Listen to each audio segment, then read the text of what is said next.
สบายดีจ้าสบายดีพี่น้องสบายดีทุกคนนะครับสวัสดีตอน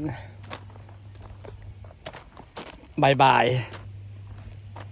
เอาสีมาใส่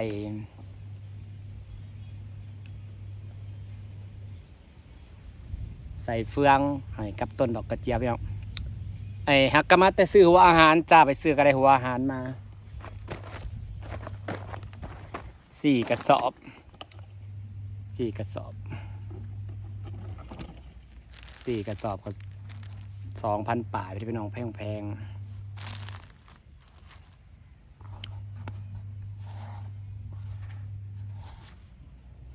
ไปจ่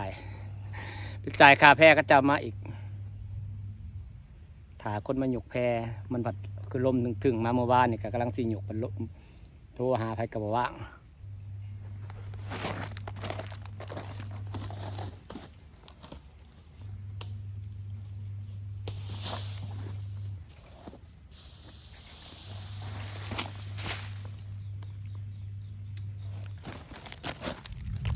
บอกว่ามัดนึงมันสิได้หลายสำใดพี่น้องได้หลายว่าเขาก็ว่าพระเจ้าไอ้นี่พระเจ้าอาร์ตมันก็สิเป็นสั้นเนาะ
มันก็บ่ง่ายเด้อ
เขาปลูกทีแล้วไปนอนปลูกทีไงเนี่ย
เก็บดอกกระเจียวกันพี่น้อง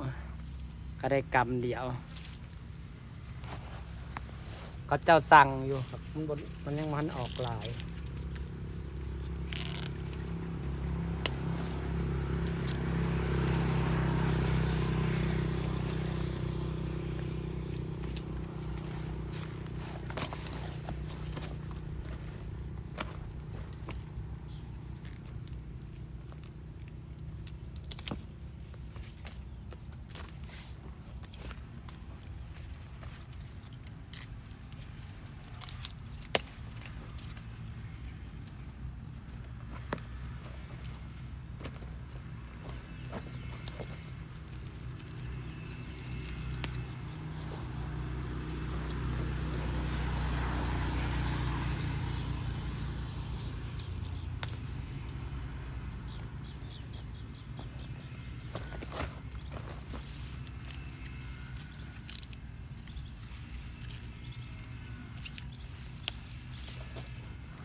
นี่ดอนนี่ได้กำหนึ่งจะได้ใกล้จะได้เก็บขายหลายเลยพี่น้อง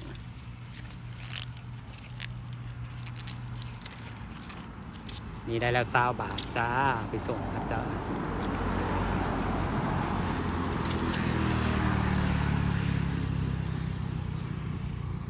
20 บาทขายไปเลยได้แล้ว20 บาทกำละ20ได้ซ้ำนี่พี่น้องกำละ10 บาทได้2 กำ20 บาทจะไปให้เขาก่อนส่งให้เขาก่อนเขาสั่งได้ขายแล้วมันอ่อนเลยเปิดน้ำให้เพิ่นพี่น้องมันสิได้แบบว่าได้ออกดีไงเพิ่นหมักน้ำหมักแฉะอีหลีแต่ว่าสปริงเกอร์ฮอตแต่นี้ฝั่งนี้ได้ฮดเอาจะต่อสปริงเกอร์มาอีกหัวหนึ่งป่ะ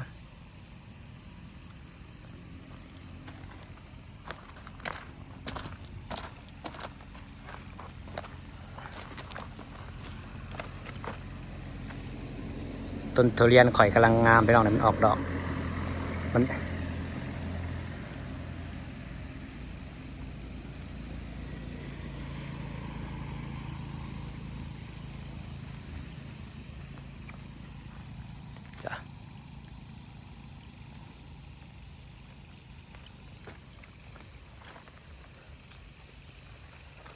จ้าสิฝากบรรยากาศไว้ซ้ำนี่ละจ้าพี่น้องจ้า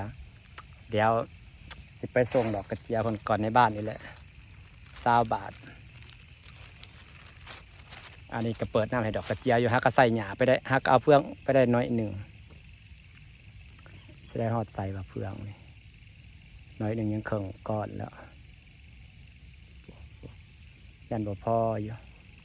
ซื้อมา2 ก้อนผลมีบ่หลายไปขออำมาลาขอซื้ออำมาลามาก้อนหนึ่ง2 ก้อน100ก้อนละ50 บาทซื้อนันสวรรค์ขับมาฮอดไปหาแถวใดเนาะยามนี่เป็นยามเพื่องอึดพี่น้องพอดอกกระเจียวหมักความชื้นแห้งก็ได้ความชื้นแล้วมันออกดอกโอเคครับสบายดีจ้า